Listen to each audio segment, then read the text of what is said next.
is called Ask Baba. We've had a lot of people come to our site that know nothing about our tradition. I mean, they literally know nothing about it, and they ask all kinds of questions that are really basic, and that we don't want to really spend our time answering them. We don't want to discourage people who come and ask questions. On the contrary, we actually want to encourage them. So the problem is, I have been using all my time answering these questions from people and actually neglecting my own work, which is to improve things. Okay? But I consider my role not to fix things, not to answer questions, but to make things better.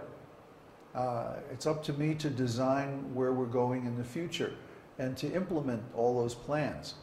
That's really my job. I'm a visionary, okay? I've got the hat with the propeller on it, the big goggles, and I'm looking into the future, okay? So I have to come up with a way to make our website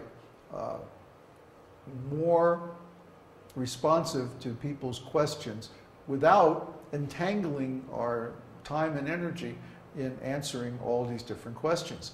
Because we can see if the site grows the same way that it grew last year, by this time next year we're going to have like 1,000 visitors a day.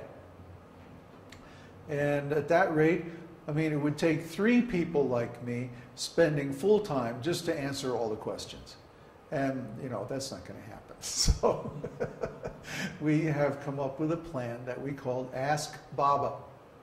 Basically what we're going to do is take all of Srila Prabhupada's books and all of the forum posts and questions and answers that we have so far.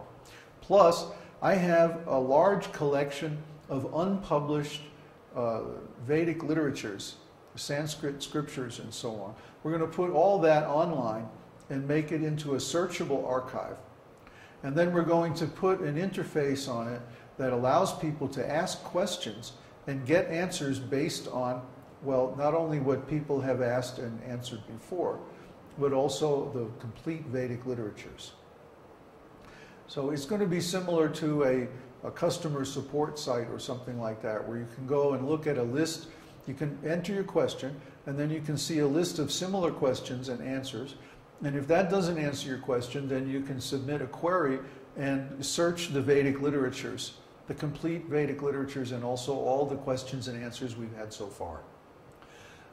That will allow people to ask any kind of questions they want, as many as they can imagine, as often as they like, and get good answers based on the actual esoteric teaching. And at the same time, it frees us from having to deal with so many questions and answers because we have a whole bunch of other things to do, which I'm going to share with you in just a minute. Let me review our platform and our policies, because in this year of preaching and dealing with many different people, we have had to make very clear the distinction between what we're doing and what other groups are doing. So first of all, according to the esoteric teaching, the whole model of religion is counterproductive. It may be okay for people who are really only interested in material life and have no desire to get out of the material world. But as soon as you do, then the model has to change. Unfortunately, the people who inherited the organizations started by my spiritual master and other similar spiritual teachers from India have tried to put this teaching into the religious model. And religious organizations have certain problems which are historically, very clear. And we don't want those problems. So we're not trying to start a religion. We're never going to start a religion. We're never going to start a church or something like that. Even if you call it a temple, it's still a church, really. And we're not going to try to, like most religious groups, are trying for world domination, and therefore they get into competition with other groups, and then they have to start preaching against them, and they get into big wars, and it's just horrible. So we're not going to go there. We're not going to do that. We have a different model. Our model is called the Upanishadic model because it comes from the Upanishads. Upa means near, and Anishada means sit down. So come here, sit down, and listen. That is the model of the esoteric teaching. Don't do anything distracting right now, please. No, don't bother.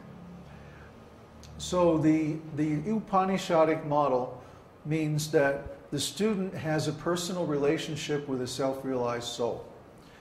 And even though in the old days it meant that you go to where the guru is and you sit down with them and you live with them day and night, and by association you pick up on their spiritual qualities and the spiritual process, and in that way you approach self-realization.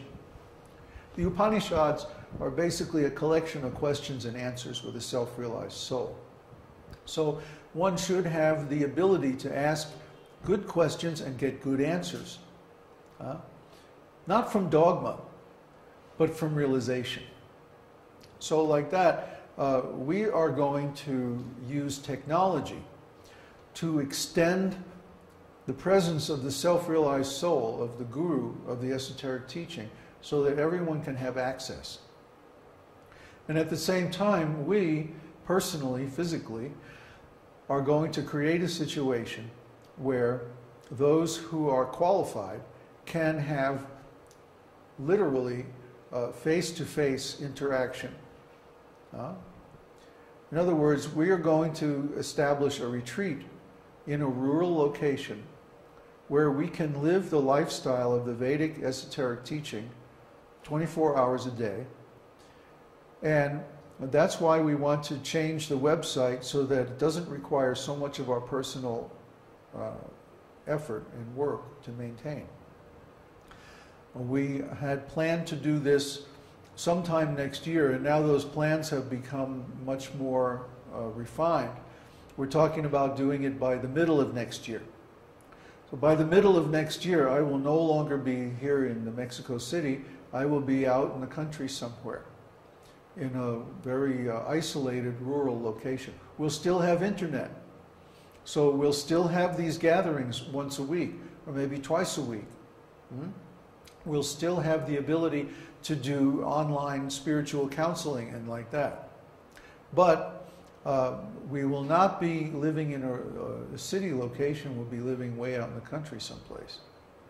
The reason why is that it's very, very difficult to live a pure lifestyle in the city. Another reason is that we don't really want to create like a church or an organization or have big meetings all the time and so. We can do all that online. The internet has become a very powerful tool for communication that's available everywhere in the world now. Just a few years ago, it wasn't possible, but now it is. The technology is moving very fast, and it's becoming cheaper, better, faster, and more convenient to have online meetings like this one instead of face-to-face meetings. But when someone is qualified and they have a sincere desire, they can always come and stay with us at our retreat center, and they can actually learn how to do this process of spiritual life in our personal association. There will be a way that everyone can apply who wants to come here, and then we can work things out from there. But that's our main goal. For 2008, our goals are we want to complete the Jyotish course that we currently started. We want to make it the best Jyotish course on the web. It'll have hours and hours of video. It'll have all kinds of computer programs that you can play with. It'll be very complete. We also want to complete the Śrī Viṣṇusahasranāma podcast, make a online commentary on every single verse. There are 108 verses of the Viṣṇusahasranāma itself. We've now completed the prologue. So our current posts are just wrapping up the prologue, and the future posts will actually start on the 1,000 names of Vishnu themselves. But we can complete that this year if we can do 2 or 3 posts a week. We also want to continue these weekly podcasts, and this will be the main vehicle for community interactions and also for asking really thoughtful questions about our teachings. The kind of questions that require a personal discussion, the kind of questions that require a self-realized soul to answer. We also want to complete the Jyoti program.